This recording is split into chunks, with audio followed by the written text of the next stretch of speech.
السلام علیکم ورحمۃ اللہ وبرکاتہ۔ الحمد للہ رب العالمین والعاقبۃ للمتقین، والصلاة والسلام علی رسول الکریم، اما بعد۔ آج کا ہمارا جو ایک سبق ہے اس میں نبی کریم صلی اللہ علیہ وسلم کا ایک فرمان، نبی کریم صلی اللہ علیہ وسلم کی ایک حدیث جس کا ترجمہ اور مختصراً اس کی تشریح جو ہے اس کو ذہن نشین کرنے جا رہے ہیں، اور اس کا جو فائدہ آخرت میں تو ہوگا ہی، لیکن اس کے بہت سے فوائد دنیا میں بھی انسان کو ملتے ہیں، کیونکہ سنت سے محبت، احادیث سے محبت،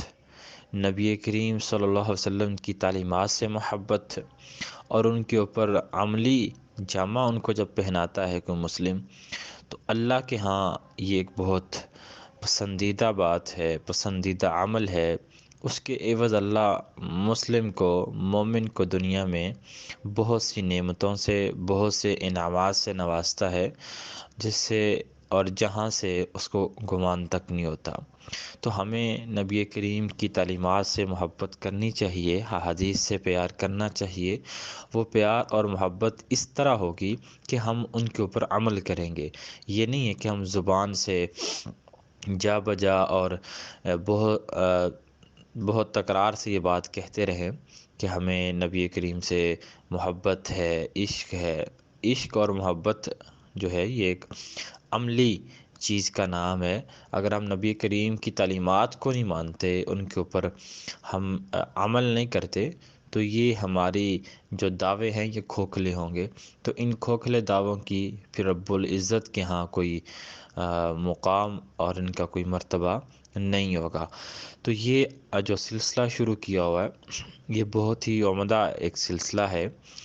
اور جنہوں نے شروع کیا ان کے لیے بھی دعائیں کرنی چاہیے، اور جو اس کا حصہ ہے اور جو اس کے لیے محنت کر رہا ہے یا کر رہی ہیں ان کے لیے بھی ہمیں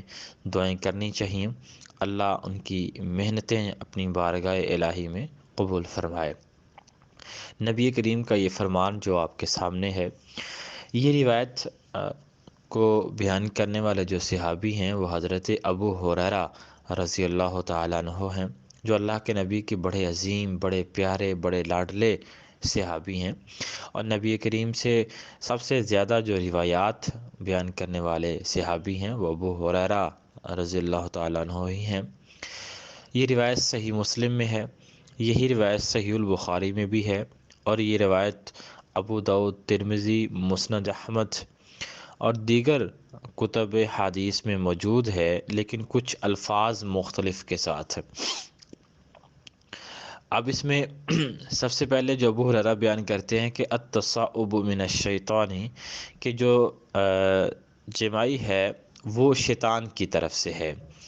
اب یہ حدیث کا ایک ٹکڑا ہے، اس سے آگے نبی کریم صلی اللہ علیہ وسلم نے فرمایا کہ یہ شیطان کی طرف سے جب یہ کسی مومن کو، کسی مسلم کو آئے تو ہمیں پوری کوشش کرنی چاہیے، ہماری پوری کوشش ہونی چاہیے کہ ہم اس کو روکیں ہاتھ کے ساتھ، کیونکہ جب انسان یہ عمل سے گزرتا ہے تو بے ساختہ ایک آواز نکلتی ہے، یا ہو سکتا ہے کہ ہم ارادتاً بھی بعض اوقات وہ آواز نکالیں، وہ ایک خاص آواز جسے اللہ کے نبی نے بھی ہا کے ساتھ جو ہے وہ تعبیر کیا ہے، حدیث کے الفاظ ہیں۔ تو یہ جو آواز آتی ہے اس کو اللہ کے نبی نے کہا اس کے اوپر شیطان ہنستا ہے۔ اب اس کے اوپر ہنسنے کی وجہ کیا ہے؟ میں نے اس کے اوپر کافی ریسرچ کی، اور یہ بات میں جس نتیجے پہ پہنچا ہوں وہ یہ بات ہے کہ یہ جو چیز ہے یہ سستی کی علامت ہے۔ مطلب جب کبھی بندہ ایسا کر رہا ہو تو اسے کہتے ہیں اس کو سستی پڑی ہوئی ہے، یعنی کہ یہ سست ہے، اس کو نیند آ رہی ہے، کیونکہ جو سست ہونے کی وجہ سے انسان تھکا ہونا، جو انسان جو ہوتا ہے اس کو نیند کی ضرورت ہوتی ہے، لیٹنے کی ضرورت ہوتی ہے، تو یہ سستی کی علامت ہے۔ مطلب اس طرح کی آواز نکالنا، اس کو روکنا نہیں اور بڑے طریقے سے اس کو یہ لینا، تو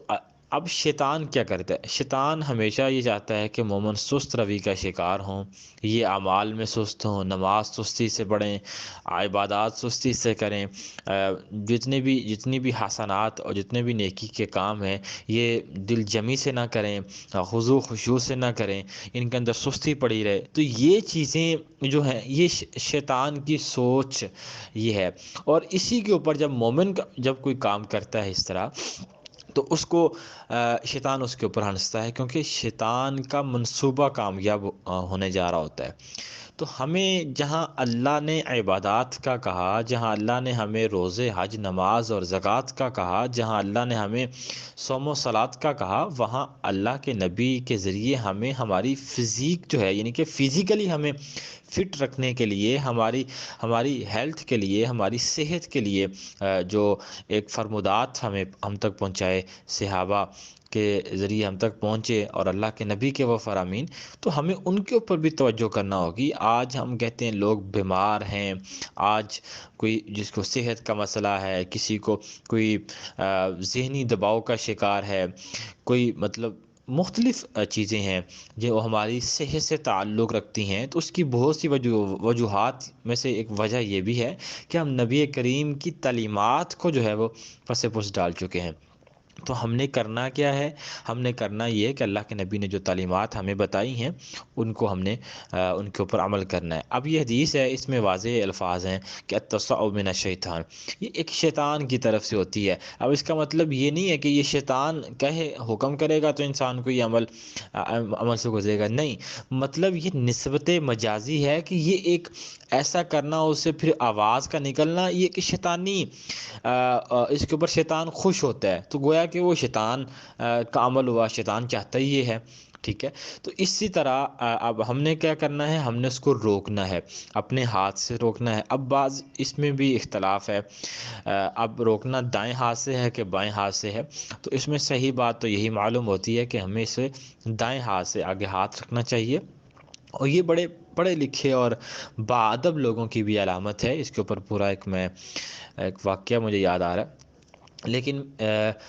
طوالت کی وجہ سے میں اس واقعے کو نہیں ذکر کر رہا، لیکن کہنا مختصراً یہ چاہ رہا ہوں کہ یہ باادب لوگوں کی نشانی ہے، یہ با اخلاق لوگوں کی نشانی ہے، اور یہ